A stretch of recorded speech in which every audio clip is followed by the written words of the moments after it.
What's up, guys? I'm Nathan Hedrick. I'm fighting out of Ground Zero in Huntington, West Virginia. I'm a purple belt, been training for about 6 years. October 8th, I'm facing John Roberts. He's out of the Doghouse MMA gym. We see him at different Jiu-Jitsu tournaments every so often. Seem like a pretty good group of guys. I'm looking forward to the fight.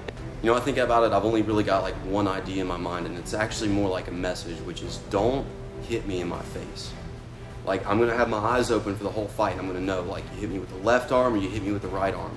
And when I get you to the floor, I'm gonna find that arm and I'm taking it home with me. I don't want a trophy. I don't want Voldemort for his first MMA fight. Like, I got 2 or 3 of those. I'm gonna take your arm home if you hit me in the face with it. So just know, like, throw a projectile, you're not getting it back. We can play patty cake, we can play baker's man, whatever you wanna do.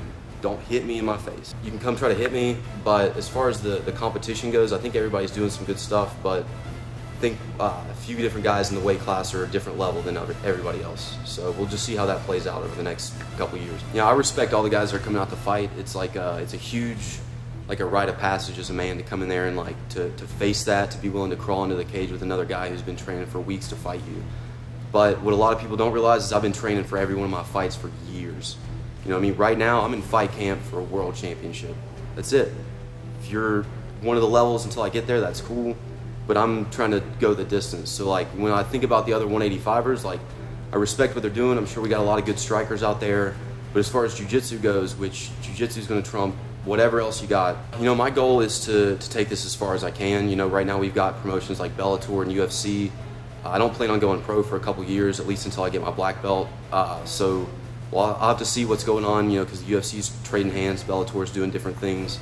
But I'd like to go pro one day at one of the higher levels, just kind of trying to see what the best options as far as maximizing my skill set, being able to train, but also being able to get exposure in the cage and see what that's like. So when I think about West Virginia MMA, I think about how many just tough, just hardened rednecks we got up in the foothills. Like, and I don't say that in any way I grew up on a cattle farm. Love riding 4-wheelers, love getting muddy. Redneck is the best thing to be, you know what I mean? But we got guys that are just like, they grew up in the country, they grew up the holler, and these guys have like, they've been waiting for some way in our culture to like show that we're still pretty wild here in West Virginia. And when I think about the MMA scene here, I see like a lot of guys coming out, maybe even without any training, and it's like, maybe that's not the smartest idea, but it shows that like here in West Virginia, we've got a certain warrior spirit. You know, it's like in Russia where they've got like, they got no food, they got no money, it's cold, so they fight. They drink alcohol and they fight all the time, and it's like, it's about what we got going on here, and I think it's sick. I think West Virginia has the makings to like explode for MMA and really change the scene as far as like not just what MMA is for entertainment, but what MMA is for the population. You know, you see a lot of people getting really involved with this stuff, and for me personally, I know how much I've been changed.